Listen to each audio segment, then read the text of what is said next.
teman-teman, kembali lagi di channel Bioma TV. Apa kabarnya nih? Semoga dalam keadaan sehat ya. Hari ini kita akan membahas tentang gametogenesis. Apa sih itu gametogenesis? Gametogenesis itu adalah proses pembentukan gamet. Nah, gamet manusia itu kan ada dua ya. Ada gamet jantan dan ada gamet betina. Kalau gamet jantan itu adalah sperma, kalau gamet betina itu adalah ovum. Maka dari sini gametogenesis dibagi menjadi dua, yaitu spermatogenesis dan oogenesis. Oke, kita akan bahas satu-satu ya teman-teman. Yang pertama kita akan bahas tentang spermatogenesis terlebih dahulu. Spermatogenesis ini adalah proses pembentukan sperma ya. Nah, terjadinya di mana? Terjadinya di testis atau tepatnya di bagian tubulus seminiferus. Oke, kita langsung aja ke proses spermatogenesis. Proses spermatogenesis ini dimulai dari spermatogonium, di mana nanti spermatogonium ini akan mengalami pembelahan mitosis menjadi spermatosit primer. Oke, pembelahan mitosis ini akan terjadi berulang-ulang untuk memperbanyak jumlah sel. Nah, teman-teman, spermatogonium dan spermatosit primer ini jumlah selnya adalah diploid ya, berarti 2N. Oke, lanjut. Spermatosit primer ini akan mengalami pembelahan meiosis 1 membentuk spermatosit sekunder. Ya, spermatosit sekunder ini dia jumlah selnya adalah haploid yaitu 1. Kemudian, masing-masing dari spermatosit sekunder ini akan mengalami meiosis 2 atau pembelahan meiosis kedua menjadi spermatid. Jadi, satu sel akan membelah menjadi 2, satu sel lagi membelah menjadi 2. Jadi ada 4 sel ya, namanya spermatid. Kemudian spermatid ini akan berkembang menjadi spermatozoa atau sperma. Nah, jumlah spermatid dan spermatozoa itu sama seperti spermatosit sekunder, yaitu haploid. Jadi teman-teman, proses spermatogenesis ini akan menghasilkan 4 sperma ya. Jadi dari satu spermatogonium akan menghasilkan 4 buah sperma. Oke, paham sampai sini? Nah, teman-teman, proses spermatogenesis ini dipengaruhi oleh kerja hormon. Maka di sini kita akan lanjut ke kontrol hormonal pria yang mengatur proses spermatogenesis. Jadi, awal mula itu di bagian kelenjar hipotalamus. Kelenjar hipotalamus ini apa sih? Bagian yang mengatur sekresi dari seluruh kelenjar yang ada di bagian tubuh kita. Misalnya salah satunya adalah kelenjar pituitari. Nah, hipotalamus ini akan mensekresi GnRH atau gonadotropin hormon. Kemudian GnRH ini akan merangsang ke bagian kelenjar pituitari yang bagian depan ya, untuk menghasilkan hormon FSH dan LH. Oke, FSH itu apa sih? FSH adalah follicle stimulating hormone, sedangkan LH itu adalah luteinizing hormone. Paham ya? Oke, FSH ini akan menstimulus sel Sertoli untuk menghasilkan ABP atau androgen binding protein. Sedangkan LH ini akan menstimulasi si sel Leydig untuk menghasilkan testosteron. Di mana nantinya ABP dan testosteron ini akan membantu proses spermatogenesis. Nah, selain itu, testosteron juga berfungsi untuk mempengaruhi sel kelamin primer dan sekunder pria, misalnya tumbuhnya jakun, terus mulai adanya otot, lalu tumbuhnya rambut-rambut di sekitar kelamin laki-laki. Itu fungsi lain dari testosteron. Nah, teman-teman, ketika si sel sperma itu sudah terlalu banyak atau penuh, jumlahnya udah sampai lebih dari 20 juta, maka sel Leydig ini akan memberikan feedback negatif atau menghambat bagian kelenjar pituitari dan juga kelenjar hipotalamus, sehingga akan menghambat produksi FSH dan LH. Ketika FSH dan LH ini dihambat, maka proses spermatogenesisnya juga akan terhambat sampai si spermanya itu dikeluarkan. Baiklah, kita lanjut ke gametogenesis yang kedua, yaitu oogenesis. Oogenesis ini merupakan proses pembentukan sel ovum atau sel telur ya. Sudah jelas ini merupakan proses yang terjadi pada perempuan ya teman-teman. Nah, oogenesis ini terjadi di bagian ovarium atau bagian organ dalam dari reproduksi wanita. Ovarium ini kan fungsinya adalah sebagai penghasil ovum atau tempat produksi ovum ya. Nah, untuk proses oogenesis sendiri itu dimulai dengan oogonium yang mengalami pembelahan mitosis sehingga membentuk oosit primer. Nah, jumlah oogonium dan oosit primer ini sama ya teman-teman, yaitu diploid atau 2N. Namun, ada sedikit perbedaan antara proses oogenesis dan spermatogenesis nih teman-teman. Kalau pada perempuan, pembentukan oosit primer ya teman-teman ya, ini terjadi sebelum dilahirkan atau pada saat masih di dalam kandungan, pada saat bayi masih di dalam perut ibu. Nah, sedangkan pembelahan oosit primer menjadi oosit sekunder ini terjadi pasca dilahirkan ya, setelah lahir gitu. Setelah lahir baru si oosit primer itu akan membelah menjadi oosit sekunder gitu ya bedanya.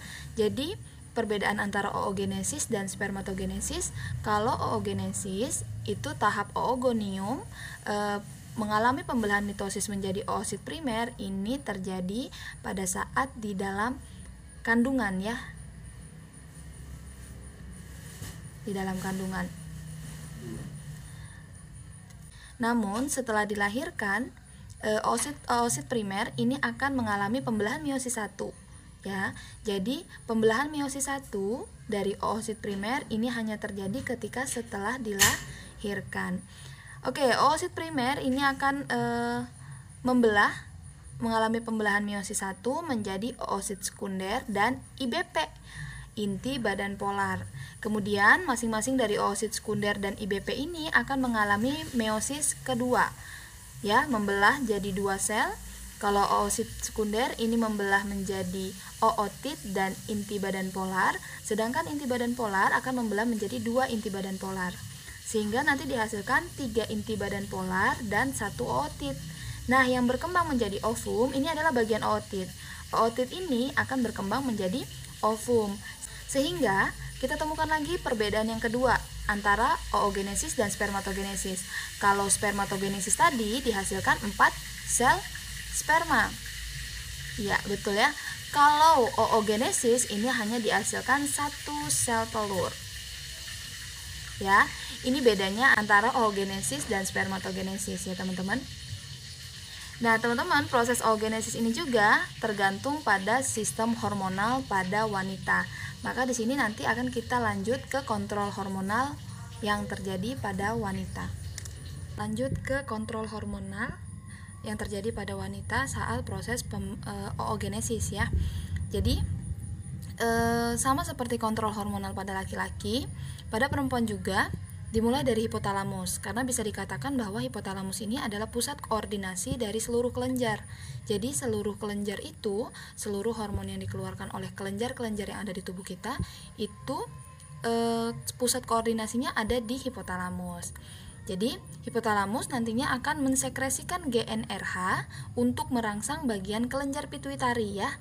Bagian kelenjar pituitari dirangsang, kemudian nantinya akan menghasilkan atau menstimulus FSH ya, atau follicle stimulating hormone.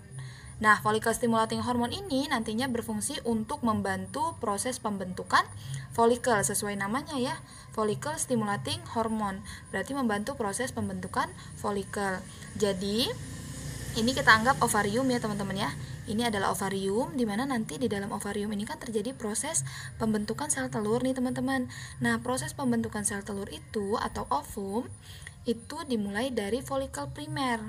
Nah, folikel primer ini nantinya akan berkembang menjadi folikel yang lebih besar atau folikel de Graaff, atau biasa juga disebut dengan folikel sekunder.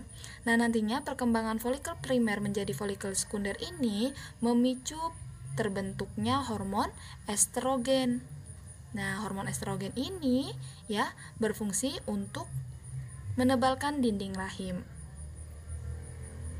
Ya, menebalkan dinding rahim. Iya, atau bisa dikatakan menebalkan bagian endometrium. Nah, ketika estrogen ini dikeluarkan, ya, estrogen ini akan mengirimkan sinyal nih. Yang putus-putus ini lagi ngirimin sinyal ya. Garis putus-putus artinya dia mengirimkan sinyal ke bagian kelenjar pituitari untuk memproduksi LH, teman-teman di sini, atau luteinizing hormone. Nah, LH ini kalau di perempuan itu fungsinya untuk pelepasan sel telur ya, atau ovum. Jadi untuk memicu proses ovulasi. Ovulasi ini adalah pelepasan sel telur. Jadi LH ini nanti akan memicu terjadinya ovulasi, sehingga nanti setelah si telur ya, ovum yang ada di bagian folikel ini nantinya terlepas, maka akan membentuk corpus luteum ya. Corpus luteum ini adalah sisa dari lapisan yang melindungi si ovum tadi sebelum terjadi ovulasi. Nah, setelah terbentuk corpus luteum ini nantinya akan memicu produksi progesteron, teman-teman. Memicu produksi progesteron. Tadi kan ada ovum yang dilepaskan ya, ada ovum yang dilepaskan. Nah, ketika ovum itu mengalami fertilisasi atau pembuahan atau dibuahi oleh sel sperma, maka progesteronnya juga akan meningkat jumlahnya. Produksinya akan meningkat karena akan mempertebal dinding endometrium. Apa sih gunanya dinding endometrium ini dipertebal? Supaya si zigot ya, embrio yang sudah mengalami fertilisasi tadi itu bisa menempel pada dinding endometrium ya. Jadi posisinya kokoh gitu teman-teman, karena ada dinding endometrium yang menjaga si embrio tetap bertahan pada rahim. Maka masuklah ke dalam proses kehamilan dia ya.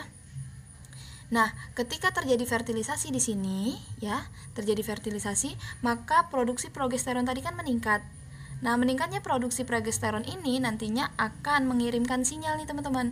Dikirim sinyal ya, garis putus-putus ini sinyal ke bagian kelenjar pituitari. Agar apa? Agar FSH ini tidak disekresi atau tidak diproduksi.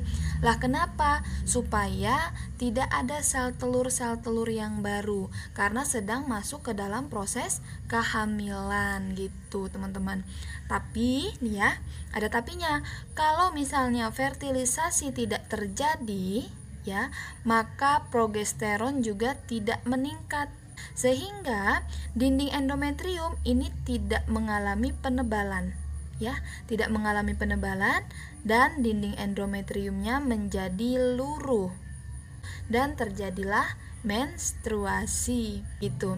Jadi paham ya, ketika terjadi fertilisasi maka progesteron meningkat dan dikirimkan sinyal ke bagian kelenjar pituitari supaya tidak diproduksi FSH ya. Jadi ovumnya di stop karena terjadi proses kehamilan. Namun ketika tidak terjadi fertilisasi maka progesteron akan menurun ya. Progesteron menurun, kemudian dinding endometrium tidak menebal, malah menjadi meluruh, sehingga terjadilah proses menstruasi. Oke, seperti itu. Paham ya? Oke, baik teman-teman. Cukup dulu ya untuk penjelasan tentang proses gametogenesis. Oke, semoga bisa dipahami penjelasan kali ini. Miss akhiri, Assalamualaikum warahmatullahi wabarakatuh.